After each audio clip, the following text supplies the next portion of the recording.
আবহমান, শ্রী গৌতম ঘোষ দস্তিদার।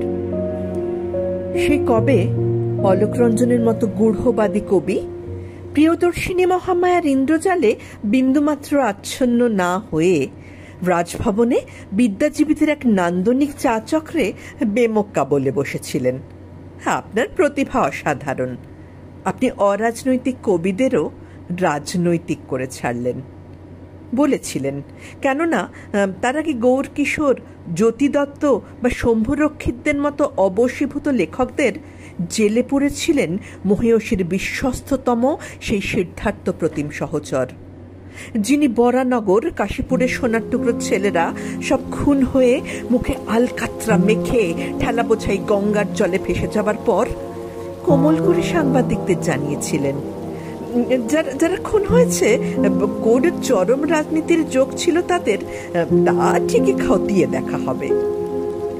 তাই অলোকরঞ্জন যখন সে কথাটুকু বলেছিলেন তখন তাঁর ঈশ্বর ভাবুক কবি মনেও নিশ্চয়ই কাঁটা হয়েছিল নিজেদের কবিতা লেখা ছাত্র তিমির বরণের পুলিশি হেফাজতে অনবদ্য মৃত্যুর মর্মান্তিক বিবরণটুকু, কিংবা পুলিশি নির্দেশে অনুসরণকারী আরেক ছাত্রের অপরাধী বিষাদ।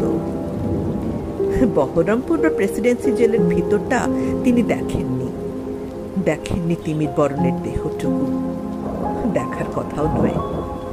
ভোরের ময়দানে উঁচু কালো অন্ধকার ভ্যান থেকে যত দিকভ্রষ্টদের নামিয়ে মাথা লক্ষ্য অব্যর্থ বুলেটে সে অরুণোদয়মুখী পলাতকদের নিকেশ করার সংকীর্ণতম দৃশ্য। ময়দানের বেদনা বিধুর বৃক্ষবিথেরা তাকে নিশ্চয়ই জানিয়েছিল সরোজ দত্তেরও অনুরূপ গুপ্তঘাত। কেননা তিনি তখনও অভিন্ন হৃদয় বান্ধব নীরবভাষী শঙ্খ ঘোষের সঙ্গে নিয়মিত পদচারণা করতেন।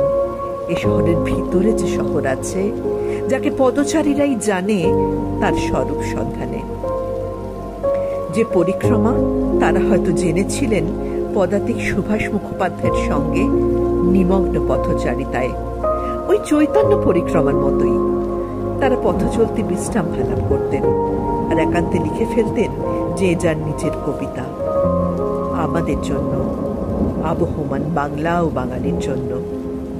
গলিপথ ছিল সাক্ষী। ঈশ্বরে বিশ্বাস করেন বলে সমষ্টির বন্ধুরা তাকে যতই বিদ্রুপ করুন তিনি ছিলেন বন্ধুতায় অবিচল। তাই সেদিন ওই মোলায়েম ঔদ্ধত্যের অন্তরালে বিশ্বপ্রাণ অলোকরঞ্জনেরও নিশ্চয়ই মনে ছিল বন্ধু রাধাচূড়া নামে সেই অপরূপ পাতাল ছায়া কবিতাটিও নিষিদ্ধ করেছিল মাননীয়ার নজরদারি বাহিনী।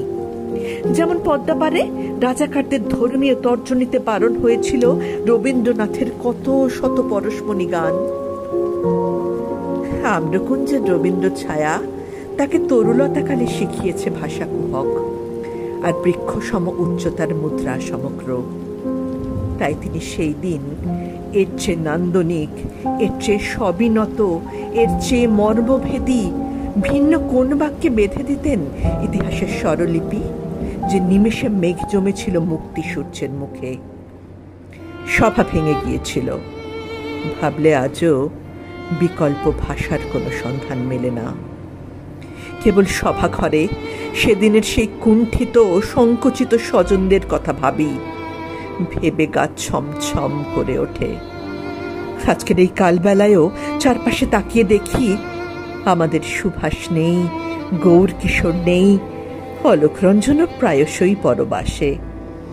আর একা ঋজু ও স্বরাট, নীরব ও বাগ্মী, কড়ি ও কোমল, শঙ্খ ও স্মৃতিপর এপ্রিলের দগ্ধ দুপুরে লেনিনের প্রান্ত থেকে রবীন্দ্রনাথের প্রান্তরের দিকে পরিমিত ও একক হেঁটে যাচ্ছেন কালের প্রহরায়।